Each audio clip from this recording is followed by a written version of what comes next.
Hey guys, my name's Cheyenne Harmon. We're here at Atlanta 1. I'm just going to give you a quick run through of my Yamaha YZ-250F for the Eclectic Experience. So I'm a very picky rider when it comes to my controls, grips, bars, levers. You can ask my mechanic. I will nitpick this thing, making sure things are right. I hate new grips, so we've been running these grips for a little bit. He's just been cleaning them as good as he could, but I hate new grips. So we got the ODI Pro grips on here. Today we're going to be running the UFO plastic handguards. It's supposed to be a little muddy. We got a set of Renthal 996 bars.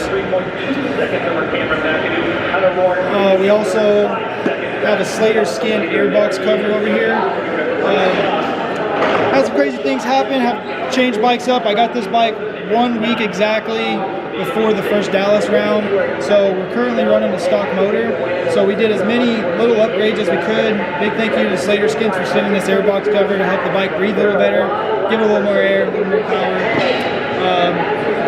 Let my mechanic take over from here. He can tell you a little bit more. Yeah, so like he said, we went in with the bigger airbox. It helps the bike breathe. We changed the air filter itself out too. We also went with an ignition and an exhaust to help the bike breathe and give the throttle response a little bit better timing. He can tell you right now, an ignition to no ignition is a huge difference, even on a stock motor.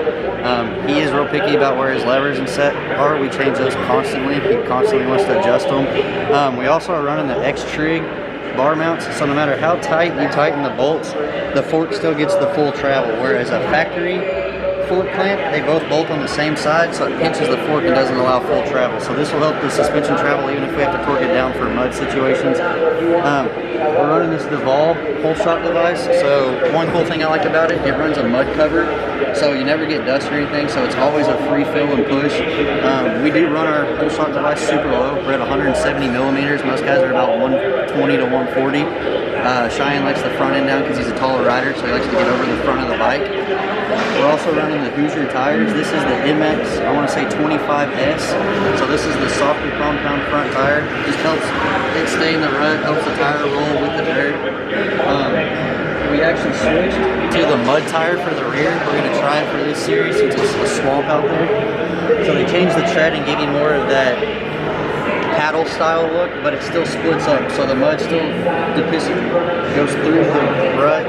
The tire will still roll like it needs to. It doesn't stay flat and hard like most dune tires do. A couple things I do every time: make sure all the bolts are tight, make sure the bike looks good and clean.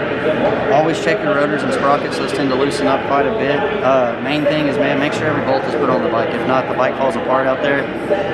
Always top it off with gas. Keep the frame nice and shiny for the night show. Biggest thing is make sure he's comfortable on it. If he's comfortable on it, then I'm comfortable to send it out for him to ride. If not, then I don't want it going out there because I don't want to risk any kind of injury, any kind of mishaps. One thing that's helped us with the Supercross setup is the merge suspension. So he's running with Supercross suspension. It's super stiff, but it gives us more adjustment top and bottom. Same thing with the rear shock, so we can fine tune between tracks, whether it be super sandy and soft or super hard and packed. We can fine tune the suspension to keep the bike sucking to the ground like we want it to. Other than that, man, the bike's pretty much stock. We swap out plastics after every race, try to keep it looking fresh. Between races, like this week-long series, we'll do different number plates, side panels, and shrouds. Because if you can't already tell, he's starting to burn through it with just the 7 minutes of being on the new plastics. We took the stock clutch out and went with a full recluse torque drive. That helps off the start, pulling in and out. Coming in and out of corners, it helps the bike get to the rev without pulling through, if that makes any sense. After each race, frame the bike as much as I can, clean the electrical components, clean every part, check every part that needs to be replaced.